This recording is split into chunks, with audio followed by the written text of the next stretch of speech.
me again. Hi. This time we're going to talk a little bit about Stetson's health or medical history, or what all the issues that he has to deal with. So first, Stetson was in the hospital for 123 days from birth to going home, along with 66 days in the NICU. Exactly 3 weeks we were not able to hold him. That's when he was a month old. Stetson was born back in November 2019 and was doing okay with feeding until a nurse noticed he has a cleft palate and started not doing well with his feed. His birthing hospital put him into NICU due to that struggling with his feeds, even with the bottle, and also he was struggling with his breathing. Stetson was not getting enough nutrition or ounces due to his cleft palate, and then some other issues that we didn't know until we went to the children's hospital. The NICU doctor wanted him to be transferred to the nearest children's hospital. Stetson was transferred 1 week before Thanksgiving. Stetson was diagnosed with cleft palate, what we call cleft palate, mandibular hypoplasia, supraglottic airway obstruction, Pierre-Robin sequence, tracheomalacia, and finally atriotachycardia. Whew, that's a lot, right? Cleft palate is a birth defect where there's a separation and gap in the roof of the mouth.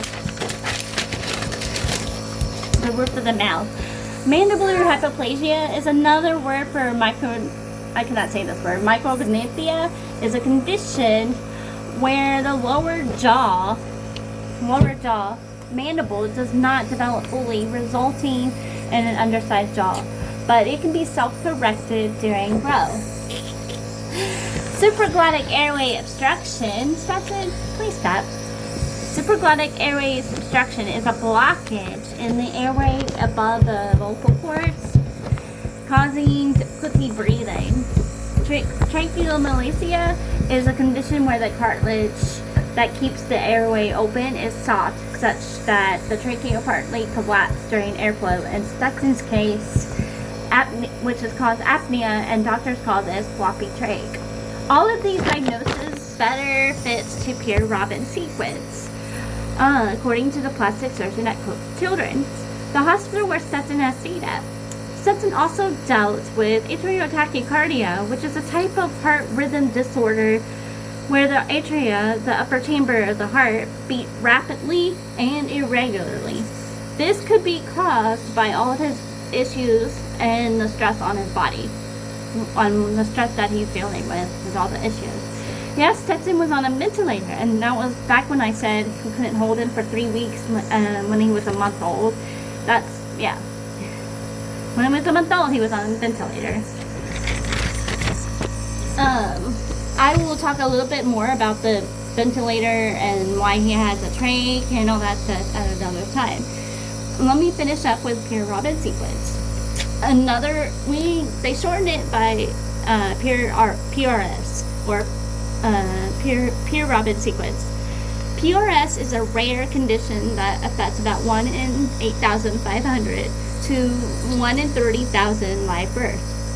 PRS is a condition with several clinical features like micrognathia, when I mentioned that earlier, a small lower jaw, a displacement of the tongue toward the back of the oral cavity. They call this glossotosis, and often, but not always, an opening in the roof of the mouth, the cleft palate. PRS was named after Dr. Pierre-Robin, a French dental surgeon who first observed its features during the early 20th century. While the precise cause is not fully clear, the current belief is that multiple contributing factors lead to sequential physical changes within the oral cavity, which ultimately leads to airway obstruction. For this reason, breathing problems are common manifestations of PRS.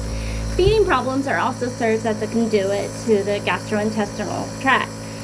Pierre-Robin sequence also has Awareness Day, which is September 5th. And sometimes families use this motto called "Keep Your Chin Up." So with Stetson, with the PRS, his is genetic. It's a genetic mutation, and that's something that I will have another video later down the road and explain about that genetic mutation, because it also affects my oldest son, Jace, as well. Anyways, that's all about Stetson with his Pierre Rabbit secrets. See you next time. Bye.